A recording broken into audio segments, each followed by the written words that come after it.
Hello guys, स्वागत है आप लोगों का हमारे यूट्यूब चैनल पर सूरज गुप्ता इंग्लिश क्लासेस में। आज का टॉपिक हमारा है पास्ट टेंस का। जितने भी टेंस पास्ट के होते हैं, past indefinite, past continuous, past perfect और पास्ट परफेक्ट कॉन्टिन्यूअस, इन सभी टाइप के सेंटेंसेस में पास्ट के बारे में आपको इस वीडियो में बताया जाएगा। तो पास्ट के सभी सेंटेंसेस को जानने के लिए कि पास्ट टेंस की इंग्लिश हम कैसे लिखते हैं, आप हमारे वीडियो में लास्ट तक बने रहें। और अगर हमारा वीडियो आपको अच्छा लगे तो एक लाइक और सब्सक्राइब जरूर करिए। अगर आप हमारे चैनल में सब्सक्राइब नहीं किए हैं तो ध्यान दीजिए कि पास्ट इंडेफिनिट, जैसा कि ये इतने एग्जाम्पल्स हमने लिख रखे हैं इसमें पास्ट की पहचान होती है जिस सेंटेंस के पीछे था लिखा हो वो टेंस पास्ट होता है। था, थी, थे। जिस सेंटेंस के पीछे था, थी या थे लिखा हो वो सेंटेंस आपका पास्ट टेंस होता है।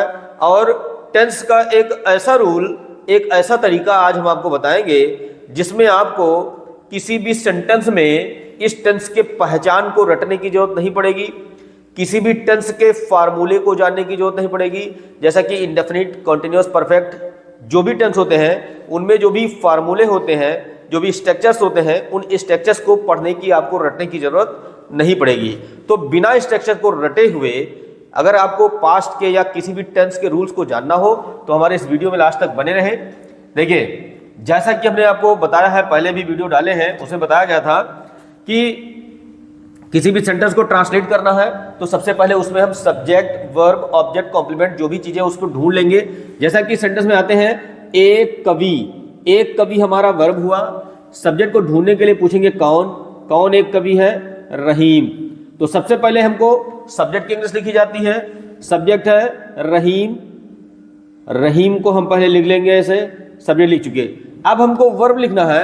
वर्ब मीन्स टेंस, जिसको मैं वर्ब कहता हूं उसी को टेंस भी कहा जाता है, इसी को क्रिया भी कहते हैं, इसी को काम, काल वगैरह भी कहा जाता है। जिसको मैं वर्ब या टेंस कहता हूं उसके कई नाम हैं। तो वर्ब की इंग्लिश मतलब टेंस की इंग्लिश को लिखना है, जानना है, तो मेरे बताए हुए कुछ ही पॉइंट को आपको ध्यान देना है। ध्यान दीजिए कि जो ये क्रिया है, क्रिया जिसको हम क्रिया मानते हैं, वर्ब मानते हैं, जैसा कि इसमें एक कवि को वर्ब माना गया, तो यहां आपको बताया गया है। इसके टॉपिक हमने आपको पहले बताया है, इसके टॉपिक को हमने अब हमारे YouTube चैनल को डाला है। अगर आपने इसके टॉपिक को आप न देखे हो तो इस टॉपिक के वीडियो को आप डिस्कशन पर लिंक दिया जा रहा है, उस पर आप देख सकते हैं। ये टॉपिक जानना आपके लिए बहुत ही इंपॉर्टेंट है। क्यों इंपॉर्टेंट है? क्योंकि वर्ब हमारा, जिसको हम वर्ब कहते हैं, जिसको हम टेंस कहते हैं, वर्ब दो प्रकार का होता है, टू डू की क्रिया और टू बी की क्रिया। जिसको हम क्रिया कहते हैं, टेंस कहते हैं, उसके दो रूप होते हैं, उसके दो प्रकार होते हैं, डू की क्रिया और बी की क्रिया। डू का मतलब होता है करना, मतलब कोई ऐसा काम जिसको हमने क्रिया माना, वो शब्द कोई ऐसा शब्द हो जो कोई काम हो जिसको हम करते हो, वो डू की क्रिया कहलाती है। और कुछ क्रिया ऐसी होती है जिस काम को हम करते नहीं, वो कोई काम नहीं होता, वो क्रिया हमारी बी की क्रिया कहलाती है। वो चीज केवल हम होते हैं। जैसे इस सेंटेंस में रहीम एक कवि था, इसमें कवि कोई काम नहीं है, कवि हम करते नहीं है, बल्कि कवि हम होते हैं। मतलब ये क्रिया हमारी डू की क्रिया नहीं है, ये क्रिया हमारी बी की क्रिया है। तो किसी भी टेंस को लिखने के लिए, किसी भी क्रिया की अंग्रेजी लिखने के लिए आपको केवल मेरे नियम के अनुसार केवल कुछ ही चीजों को ध्यान रखना है। पहला कि जिसको आपने क्रिया माना, पहले इस शब्द को पहचान लीजिए कि ये शब्द हमारी, जिसको हम क्रिया मानते हैं, वो डू की क्रिया है कि नहीं है। अगर ये क्रिया हमारी डू की नहीं है तो वहां हम सब्जेक्ट के बाद पहले बी की क्रिया लिखेंगे, तब वहां डू की क्रिया नहीं लिखेंगे। अगर ये क्रिया हमारी डू की क्रिया हो तो वहां हम बी की क्रिया नहीं लिखेंगे, क्योंकि वो डू की क्रिया है। याद रखिए, क्रिया दो प्रकार की होती है, डू की क्रिया और बी की क्रिया। और किसी एक सेंटेंस में हमेशा एक ही क्रिया आती है, चाहे वो डू की हो चाहे बी की हो। एक से अधिक क्रिया कभी हो ही नहीं सकती, इस बात को ध्यान रखना है।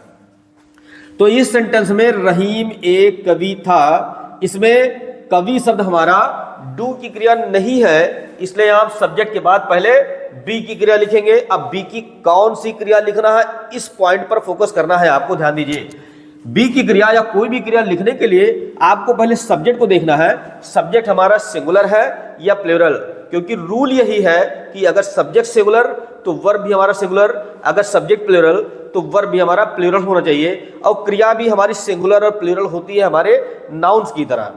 तो हमने आपको इस पॉइंट को वहां पढ़ाया है और बताया है कि सब्जेक्ट सिंगुलर और प्लूरल, मतलब कि कोई क्रिया सिंगुलर प्लूरल कैसे बनती है। नाउन और क्रिया को सिंगुलर प्लूरल बनाने का रूल एक दूसरे का अपोजिट है, उल्टा है।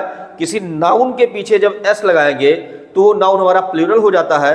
यही चीज वर्ब के साथ बताया गया था कि जब किसी क्रिया के पीछे हम एस लगा देंगे तो क्रिया हमारी सिंगुलर हो जाएगी, एक वचन। इसीलिए प्रेजेंट में जब पीछे हा लिखा हो, टेस्ट प्रेजेंट होता है, तो वर्ब का फर्स्ट फॉर्म लिखते हैं।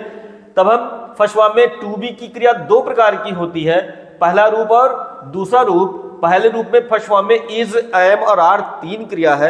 ये तीन क्यों है? क्योंकि जिसके पीछे एस लगा हो, इज के पीछे एस लगा है, इज सिंगुलर सब्जेक्ट के लिए यूज किया जाता है। आर के पीछे एस नहीं लगा है, आर प्लूरल है, इसलिए आर को हम प्लूरल सब्जेक्ट के लिए यूज करेंगे। एम केवल इकलौती ऐसी क्रिया है जिसको हम प्रेजेंट में आई के साथ यूज करते हैं।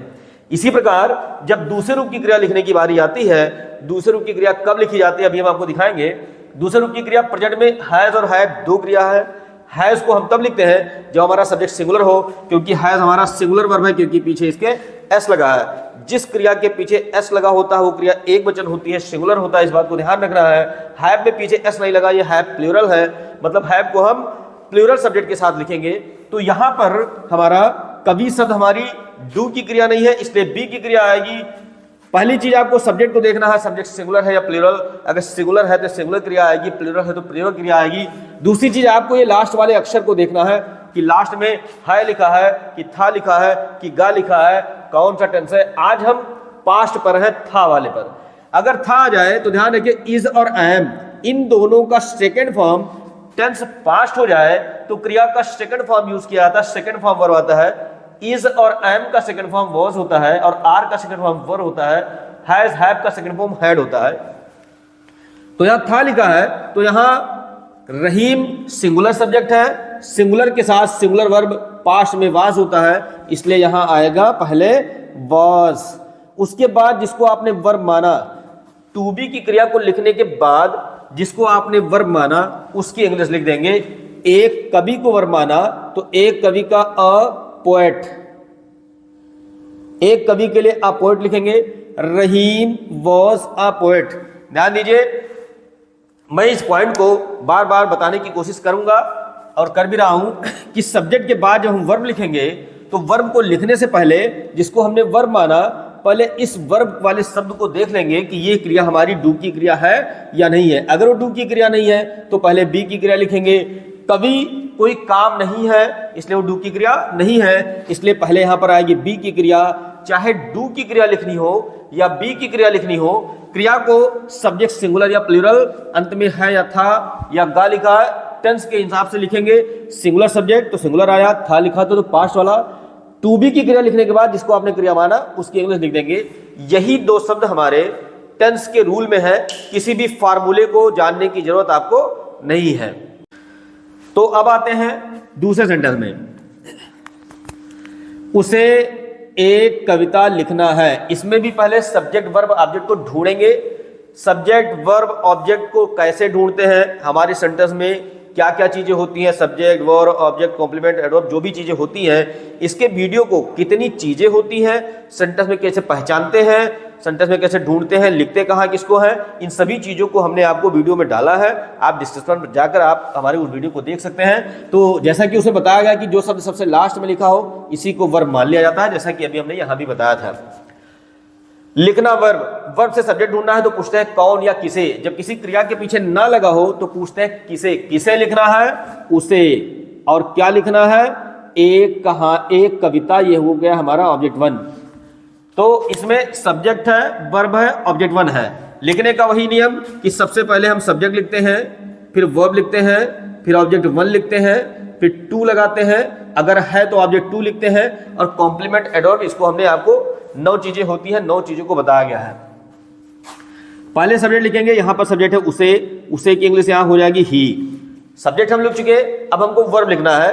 तो वही कंडीशन, फिर जितने भी सेंटेंस हो संसार के कोई भी सेंटेंस हो, लिखने का केवल मेरे पास वही 2 पॉइंट है कि क्रिया को लिखने के लिए, टेंस को लिखने के लिए वही 2 पॉइंट कौन सा, कि क्रिया को लिखने के लिए जिसको आपने क्रिया माना, पहले इस शब्द को देखिए कि ये काम हम कर सकते हैं, ये डू की क्रिया है, लिखने का काम हम कर सकते हैं, ये क्रिया हमारी डू की है। लेकिन अब ध्यान रखिए कि जो डू की क्रियाएं हमारी होती है, ये क्रियाएं भी हमारी नाउन बन सकती हैं, एडजेक्टिव बन सकती हैं, एडवर्ब बन सकती हैं। क्रिया हमारी नाउन बन सकती है, एडवर्ब बन सकता है, एडजेक्टिव बन सकता है, वो क्रिया भी है। तो क्रिया के हमारे 4 रूप होते हैं, याद रखिए। 4 में से अगर वो वर्ब है तब तो उसको हम लिखेंगे, अगर वो वर्ब नहीं है तो उसके 3 रूप हो सकते हैं। 3 में नाउन और एडजेक्टिव। अगर वो एडवर्ब है तो लास्ट में नहीं आएगा, वर्ब के स्थान पे नहीं आएगा। अगर वर्ब के स्थान पे क्रिया है तो समझ जाओ या तो वो नाउन है या तो एडजेक्टिव। अगर वो क्रिया नहीं है डू की तो नाउन है या एडजेक्टिव। मतलब कि लिखना डू की क्रिया है, लेकिन ये डू की क्रिया ही हमारी नाउन या एडजेक्टिव बन सकती है। अगर ये क्रिया हमारी नाउन या एडजेक्टिव बन गई तो वो क्रिया नहीं रह जाएगी, इस बात को ध्यान रखना है। तो अगर ये क्रिया डू की क्रिया नहीं रह गई तो यहां भी हम पहले बी की क्रियाओं को लिखेंगे। अब हम ये कैसे पहचाने कि ये लिखना शब्द हमारी वर्बल नाउन या पॉइंट एडजेक्टिव बन गई कि नहीं बन गई। अगर आपने हमारे वर्बल नाउन वाले लेक्चर को ना देखा हो या पॉइंट एडजेक्टिव वाले लेक्चर को ना देखा हो तो ये दोनों वीडियो हम आपको YouTube पर दे चुके हैं। आप डिस्क्रिप्शन पर जाकर आप उन वीडियो को देख लीजिए ताकि ये हमारी क्रिया नाउन कैसे बनती है, एडजेक्टिव कैसे बनती है, उसके फुल कॉन्सेप्ट को आप समझ सके।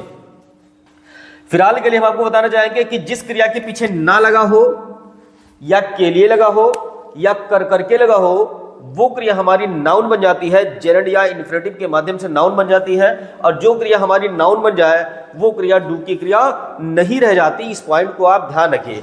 तो यहां पर लिखना शब्द के पीछे ना लग गया, ये इन्फिनेटिव बना और इन्फिनेटिव क्रिया डू की क्रिया नहीं रही, इसलिए इसमें भी पहले बी की क्रिया लिखेंगे। पॉइंट वही फिर आता है कि क्रिया को लिखने से पहले एक चीज आपको और देखना है कि सब्जेक्ट हमारा सिंगुलर है या प्लूरल है, और लास्ट में है लिखा है कि था लिखा है, टेंस प्रेजेंट है या पास्ट है। तो ही सिंगुलर होता है, पास्ट में था के सामने सिंगुलर में होता है वाज, इसलिए यहां पहले आएगा वाज, ये ही वाज। अब इस क्रिया की इंग्लिश लिखेंगे टू बी की क्रिया के बाद जिसको आपने क्रिया माना उसकी इंग्लिश लिखेंगे। जिसको आपने क्रिया माना इसके पीछे ना लगा है, ध्यान रखिए, जिस क्रिया के पीछे ना लगा हो या जिस क्रिया के पीछे यहां पर देखिए के लिए लगा है, वो क्रिया हमारी ना वाली, के लिए वाली, ये क्रिया हमारी इन्फिनेटिव बन जाती है। तब जब इस क्रिया की इंग्लिश को हम लिखेंगे तो इन्फिनेटिव के रूल से लिखेंगे, और इन्फिनेटिव का रूल होता है कि पहले टू लगाएंगे, उसके बाद इसकी इंग्लिश लिखना की इंग्लिश राइट, ये right, he was to write. अब हमको ऑब्जेक्ट लिखना है एक कविता, एक कविता का अ पोएम, पीछे चला जाएगा पोएम, ऑब्जेक्ट को हमेशा पीछे लिखते हैं। ये ध्यान दीजिए, he was to write a poem. अब यहां पर ही वॉज टू राइट कैसे आया,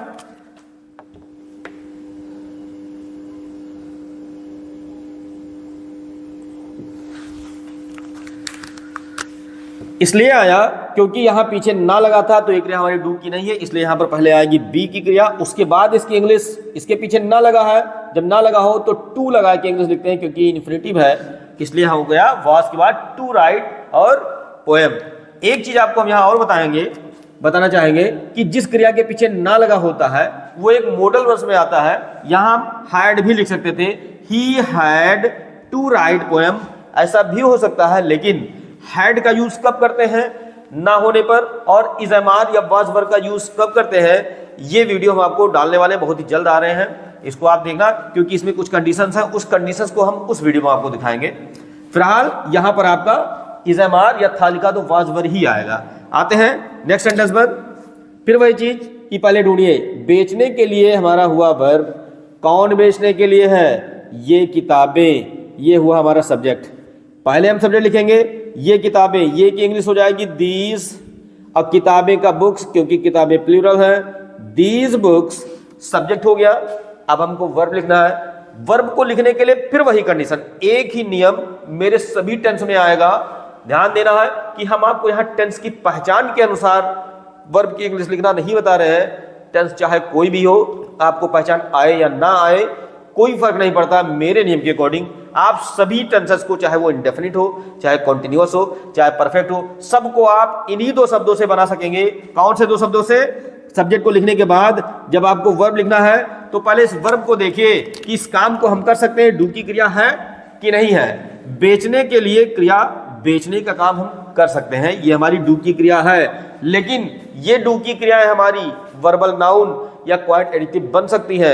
अगर ये वर्बल नाउन या क्वाइट एडिटिव बन गई तो ये क्रिया डू की क्रिया नहीं है, तब इसमें हम पहले बी की क्रिया लिखेंगे। इस बात पर आपको फोकस करना है। तो जिस क्रिया के पीछे के लिए लिखा हो, अभी यहां बताया गया था, या तो ना लगा हो, तो वो क्रिया है हमारी verbal noun. Verbal noun infinitive के माध्यम से वर्बल नाउन बन जाती है, इसलिए ये क्रिया हमारी डू की क्रिया नहीं है। इसलिए यहां पहले बी की क्रिया लिखेंगे। अब बी की क्रिया लिखते समय कौन सी क्रिया, इसको जानने के लिए पहले सब्जेक्ट को देखिए सिंगुलर है या प्लूरल, और लास्ट के अक्षर को देखिए है लिखा है कि था लिखा है। दीज बुक्स प्लूरल है, अंत में था लिखा है, तो था के सामने टू बी की पहले रूप की क्रिया में प्लूरल में वर आता है, इसलिए यहां हम लिखेंगे पहले वर, और फिर इस क्रिया की इंग्लिश लिखेंगे बेचने के लिए। जैसा कि यहां बताया गया है अभी कि ना या के लिए लिखा हो तो इन्फिनिटिव बन जाता है, तो इसको इन्फिनिटिव के रूल से लिखेंगे। इन्फिनिटिव का रूल होता है पहले टू लगाएंगे, फिर बेचना का फर्स्ट फॉर्म सेल। ये these books were to sell, ये हो गया हमारा इस सेंटेंस का की इंग्लिश। आते हैं नेक्स्ट पर, फटे हुए वर्ब। कौन फटे हुए हैं? कुछ पन्ने, ये हुआ आपका सब्जेक्ट। तो पहले हम सब्जेक्ट लिखेंगे, सब्जेक्ट है फ्यू या तो सम भी लिख सकते हैं, सम, और पन्ने का पेज, कुछ मतलब एक से अधिक है तो पेजेस हो जाएंगे। सब्जेक्ट हो गया। अब हमको वर्ब लिखना है। वर्ब को लिखने के लिए फिर वही एक नियम कि देखिए इस काम को हम कर सकते हैं, ये क्रिया हमारी डू की है कि नहीं है। फटने का या फाड़ने का काम हम कर सकते हैं, ये क्रिया हमारी डू की क्रिया है। लेकिन कहीं ये क्रिया हमारी वर्बल नाउन या क्वाइट एडजेक्टिव तो नहीं बनी। अब ये क्रिया वर्बल नाउन कब बनती है? कर करके के लिए और ना लगा हो तो वर्बल नाउन, कर करके के लिए और ना नहीं लगा है। कहीं ये क्रिया क्वाइट एडजेक्टिव तो नहीं बना। क्वाइट एडजेक्टिव की पहचान क्या है? जब उसमें हुआ हुई हुए लगा हो, या काम जारी हो, या काम पूरा हो, तीन पहचान उसकी भी है। तो देखिए इसमें हुए लगा है, तो जिस क्रिया में हुआ हुई हुए लग जाए वो क्रिया हमारी डू की क्रिया नहीं रह जाती, ये क्रिया एडजेक्टिव बन जाती है। तब इसमें भी हम पहले बी की क्रिया लिखेंगे। अब बी की कौन सी क्रिया? वही कंडीशन, पहले सब्जेक्ट को देखिए कि सिंगुलर है कि प्लूरल, लास्ट में देखिए है लिखा है कि था लिखा है, सब्जेक्ट प्लूरल है, पेजेस प्लूरल है, इसलिए प्लूरल में वर आएगा पास्ट में, तो यहां हो जाएगा वर। फ्यू पेजेस वर, और फटना, फटे हुए, हमने उसे बताया था कि जब किसी क्रिया में हुआ हुई हुए लिखा हो तो उस क्रिया का काम या तो जारी होगा या तो पूरा होगा। अगर जारी है तो आईएनजी लगाएंगे, अगर पूरा है तो थर्ड फॉर्म। तो फटे हुए का काम क्या है? फटे हुए मतलब काम पूरा है, तो अगर काम पूरा हो तो थर्ड फॉर्म आएगा। टेयर का थर्ड फॉर्म टॉर्न, टेयर का third form torn. Some pages were torn, ये हो गया आपका इस टेंस का सेंटेंस। नेक्स्ट पर आते हैं, पढ़ा चुका वर्ब। कौन पढ़ा चुका? मैं, पढ़ चुका। कौन पढ़ चुका? मैं। क्या पढ़ चुका? यह कविता, कविता ऑब्जेक्ट। पहले सब्जेक्ट लिखेंगे, मैं सब्जेक्ट है, सब्जेक्ट हो जाएगा आई। सब्जेक्ट के बाद हमको वर्ब लिखना है।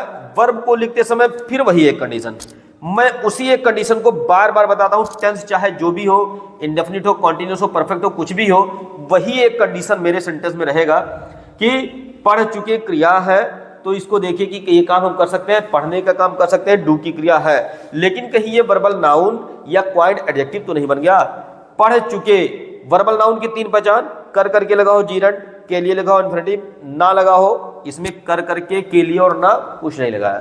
क्वाइट एडजेक्टिव पर आते हैं, ये क्वाइट एडजेक्टिव है कि नहीं? क्वाइट की भी तीन पहचान, पहला हुआ हुई हुए, इसमें हुआ हुई हुए नहीं लगा है। दूसरा काम जारी हो या काम पूरा हो। देखिए पढ़ चुके का काम जारी या पूरा तो नहीं है, पढ़ चुके मतलब पढ़ने का काम कर लिए, ये काम पूरा है। तो ये काम पूरा है तो पास्ट पार्टिसिपल हुआ, पास्ट पार्टिसिपल जिसमें हम वर्ब का थर्ड फॉर्म लिखते हैं, तो ये क्रिया हमारी जो पास्ट पार्टिसिपल बन जाए वो एडजेक्टिव होता है, तब ये क्रिया हमारी डू की क्रिया नहीं रह जाती। ध्यान दीजिए, मैं बार बार इस बात को बताने की कोशिश कर रहा हूं कि जो क्रिया हमारी वर्बल नाउन या क्वाइंट एडजेक्टिव बन जाए, वो क्रिया हमारी डू की क्रिया नहीं रह जाती। तब हम इसमें पहले बी की क्रिया लिखेंगे। जैसे इसका काम पूरा है इसलिए पास्ट पार्टिसिपल बन गया, ये क्रिया हमारी डू की क्रिया नहीं रह गई, इसलिए इसमें हम पहले बी की क्रिया लिखेंगे। कौन सी बी की क्रिया?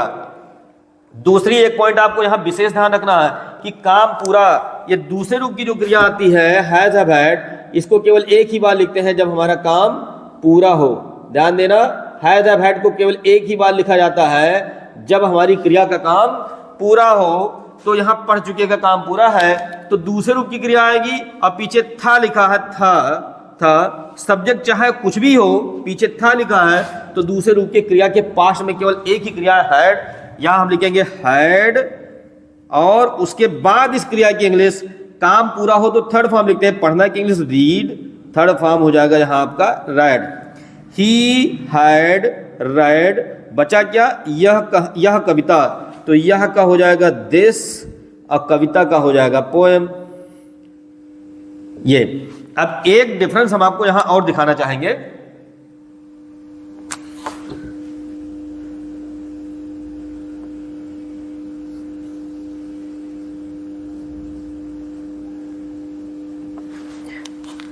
वो डिफरेंस यह है कि यहां भी काम पूरा है लेकिन यहां हमने पहले रूप की क्रिया लिखी वर, यहां भी काम पूरा है लेकिन यहां हमने दूसरे रूप की क्रिया लिख दी हैड। तो अभी हमने बताया कि जब किसी क्रिया का काम पूरा हो तो टू बी की दूसरे रूप की क्रिया लिखी जाती है। तो यहां पहले रूप की क्रिया वर क्यों आई और यहां दूसरे रूप की क्रिया क्यों आई? ध्यान दीजिए, जब किसी क्रिया के पीछे हुआ, हुई, हुए लिखा हो तो चाहे काम पूरा हो चाहे काम जारी हो, पहले रूप की क्रिया आएगी। अगर प्रेजेंट है तो इज एम आर आएगा, पास्ट है तो वाज वर आएगा। अगर हुआ, हुई, हुए नहीं लिखा है और काम पूरा है तभी हैज हैव हैड आएगा। हैज हैव हैड का यूज केवल एक ही बार किया जाता है जब हुआ, हुई, हुए ना लगा हो और क्रिया का काम पूरा हो, तभी टेंस में हैज हैव हैड का रूल आएगा, नहीं तो नहीं आएगा। इस पॉइंट को आप ध्यान रखिए। तो यहां हुआ, हुई, हुए नहीं लगा है और काम पूरा है इसलिए परफेक्ट टेंस होगा। तब भी रूल वही है, टेंस कोई भी हो, कि ये क्रिया हमारी डू की नहीं रही तो पहले बी की क्रिया फिर इसकी इंग्लिश। काम पूरा है तो थर्ड फॉर्म, काम पूरा है तो थर्ड फॉर्म, के लिए लिखा है तो टू लगा के, ना लगा है तो टू लगा के, क्रिया नहीं है तो डायरेक्ट लिख देंगे। आगे बढ़ते हैं, यहां पर आते हैं जानते वर्ब। कौन जानता है? तुम। क्या जानते हो? रहीम को, ऑब्जेक्ट वन। तो पहले सब्जेक्ट लिखेंगे तुम की इंग्लिश यू, ठीक, सब्जेक्ट हो गया। अब वर्ब लिखना है, फिर वही एक कंडीशन। वर्ब को लिखने के पहले इस वर्ब को देखिए जिसको आपने वर्ब माना, जानते को वर्ब माना, इसको देखिए कि इस काम को हम कर सकते हैं, जानते का काम कर सकते हैं, ये डू की क्रिया है। लेकिन कहीं ये डू की क्रिया क्वाइंट एडजेक्टिव या वर्बल नाउन तो नहीं बन गया। वर्बल नाउन की तीन पहचान, पहला कर करके लगा हो, दूसरा के लिए लगा हो, तीसरा ना लगा हो। तो देखिए इसमें कर करके के लिए तो ना लगा है, नहीं लगा है, ये क्रिया हमारी वर्बल नाउन नहीं बनी। क्वाइंट एडजेक्टिव पर आते हैं, कहीं ये क्रिया क्वाइंट एडजेक्टिव तो नहीं बना। क्वाइंट एडजेक्टिव की भी तीन पहचान बताई गई, पहला हुआ, हुई, हुए, दूसरा काम जारी, तीसरा काम पूरा। देखिए इसमें हुआ, हुई, हुए तो नहीं लगा है लेकिन कहीं काम जारी या काम पूरा तो नहीं है। हमने आपको उस टेंस में बताया था कि जब किसी क्रिया में ता लगा होता है तो जिस क्रिया के पीछे ता लगा हो तो उसमें होता क्या है? उसमें होता यह है कि उसमें कोई किसी को बता रहा होता है कि ये भी ये काम करता है। जैसे मैं खाना बनाता हूं, ये मैं बता रहा हूं, ना कि मैं बना रहा हूं। मैं अंग्रेजी पढ़ाता हूं, कोई ऐसा कहे कि मेरा मित्र अंग्रेजी पढ़ाता है, अब मेरा मित्र जो है वो अंग्रेजी पढ़ाता है, ऐसा नहीं कि यहां पढ़ा रहा है या तो मैं पढ़ा रहा हूं। तो ता तब लगता है जब हम किसी को कोई काम करता है या नहीं करता ये बताते हैं, ना कि वो काम अभी हो रहा है। मतलब वो काम ना हो रहा है, जब हो ही नहीं रहा है तो पूरा होगा ही नहीं। मतलब जिस क्रिया के पीछे ता लिखा हो उसका काम ना जारी होता है ना पूरा होता है। मतलब ये क्रिया में ना हुआ, हुई, हुए लगा है, ना जारी है, ना पूरा है, ना के लिए लगा है, ना तो ना लगा है, ना कर करके लगा है। मतलब ये क्रिया हमारी ना तो वर्बल नाउन बनी ना क्वाइंट एडजेक्टिव बना। तो जो क्रिया हमारी वर्बल नाउन या क्वाइंट एडजेक्टिव ना बने वही इकलौती क्रिया हमारी केवल डू की होती है, बाकी डू की कोई क्रिया नहीं होती। ध्यान रखना, जिस क्रिया का काम ना जारी हो ना पूरा हो वही इकलौती क्रिया केवल डू की क्रिया होती है। और इस डू की क्रिया में बी की क्रिया नहीं आएगी। डू की क्रिया डायरेक्ट लिखते हैं जानना की इंग्लिश नो, लेकिन पीछे था लिखा है जब था लिखा हो तो टेंस पास्ट होता है तो वर्ब का सेकंड फॉर्म लिखते हैं। इस पॉइंट को ध्यान रखना है। तो जानना कि इंग्लिश नो, यहां पर नो का सेकंड फॉर्म लिखेंगे न्यू, ये नो का सेकंड फॉर्म न्यू। उसके बाद आएगा रहीम, रहीम को ऐसे लिख देंगे ये, ठीक, यू न्यू रहीम। तो ये कुछ सेंटेंसेस हुए। कुछ सेंटेंस हम आपको एग्जांपल में भी और देंगे, लेकिन यहाँ हमारे पेज भर चुके हैं। पहले हम इस पेज को चेंज करते हैं, फिर आपको हम एग्जांपल दिखाते हैं। तो आइए और भी एग्जांपल्स पर आते हैं। यहाँ भी वही चीज, सबसे पहले ढूंढेंगे सारी चीजों को। पढ़ रहा वर्ब, कौन पढ़ रहा था, एक कवि सब्जेक्ट हुआ, क्या पढ़ रहा था, कहानियां ऑब्जेक्ट 1। तो यहां भी वही चीज, पहले सब्जेक्ट लिखेंगे, सब्जेक्ट है अ पोएट, सब्जेक्ट हो गया। अब हमको लिखना है वर्ब। वर्ब को लिखने के लिए फिर वही है कंडीशन। वर्ब को लिखने के लिए पहले देखिए कि इस काम को हम कर सकते हैं, पढ़ने का काम कर सकते हैं, डू की क्रिया है कि नहीं है। पढ़ने का काम कर सकते हैं, डू की क्रिया है, लेकिन कहीं ये वर्बल नाउन या क्वाइट एक्टिव तो नहीं बन गया। वर्बल नाउन की पहचान कर करके के लिए तो ना नहीं लगा है। क्वाइट एडजेक्टिव की पहचान हुआ हुई हुए नहीं लगा है। देखिए कहीं काम जारी या काम पूरा तो नहीं है। पढ़ रहे का काम जारी है, ये प्रेजेंट पार्टिसिपल हो गया। जो क्रिया present participle, past participle, perfect participle, gerund या इन्फिनिटिव बन जाए वो क्रिया डू की क्रिया नहीं रह जाती। इसलिए यहां भी पहले बी की क्रिया आएगी। कौन सी बी की क्रिया? सब्जेक्ट पहले देखिए सिंगुलर है, लास्ट में था लिखा है, था के सामने सेकंड फॉर्म में सिंगुलर में वाज, इसलिए यहां आएगा पहले वाज। उसके बाद पढ़ रही की इंग्लिश, पढ़ना की इंग्लिश रीड, और पढ़ रही का काम जारी है। क्या है?